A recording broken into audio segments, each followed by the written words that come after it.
Indian geography पढ़ेंगे। इसमें सबसे पहले है भारत की स्थिति और विस्तार।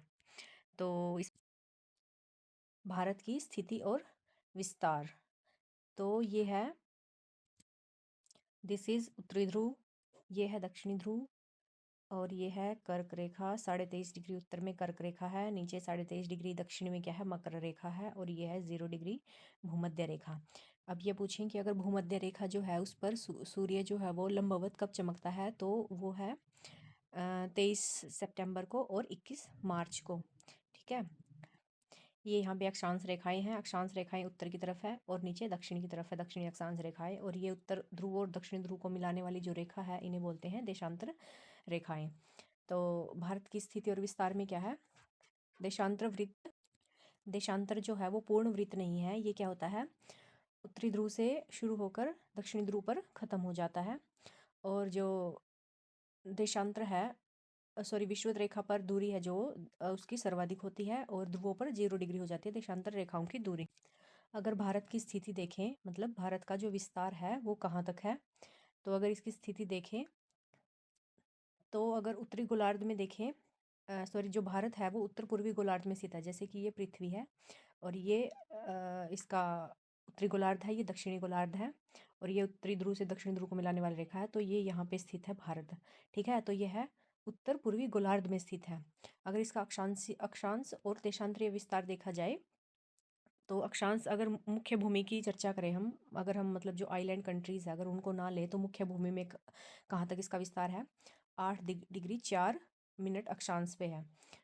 इसका 8 डिग्री 4 मिनट अक्षांश से लेके, मतलब ये दक्षिण में है, और उत्तर में है 37 डिग्री 6 मिनट।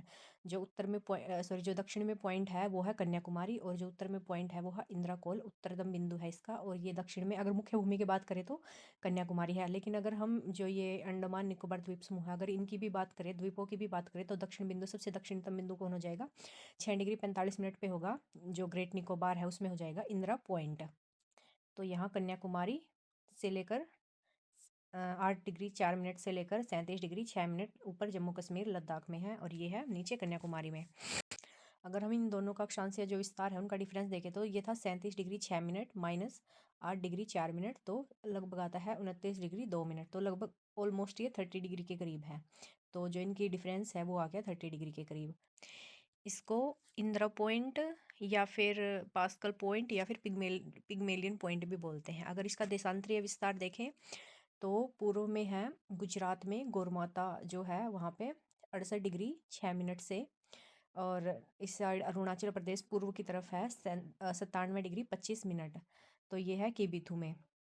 तो अगर इन दोनों का डिफरेंस देखें, तो 97 डिग्री 25 मिनट से 68 डिग्री 7 मिनट, तो कितना आ गया, 29 डिग्री 18 मिनट। तो थोड़ा सा ज़्यादा, वो 29 2 था, ये 29 18 है, तो 30, ये भी ऑलमोस्ट आएगा 30। तो देशांतरीय विस्तार भी लगभग 30 है। और आकार देखें तो इसका आकार है जो भारत का, वो है समचतुष्कोणीय आकार का। और जो दो अक्षांश रेखाएं हैं उनके मध्य की दूरी होती है 111 किलोमीटर, और जो दो देशांतर हैं उनके मध्य की दूरी भी लगभग होती है 111 किलोमीटर। लेकिन जो देशांतर के मध्य दूरी है वो विषुवत रेखा पर क्या होती है, ज़्यादा होती है, और ध्रुवों पर घट जाती है। ध्रुवों पर जाके वो मतलब एक पॉइंट फॉर्म में हो जाती है, वहाँ पे 0 होती है, और जो विषुवत रेखा वहाँ पे सबसे ज़्यादा होती है। उत्तर से अगर दक्षिण की लंबाई देखें, तो हमने क्या देखा था, उन दोनों का डिफरेंस 29 डिग्री 2 मिनट।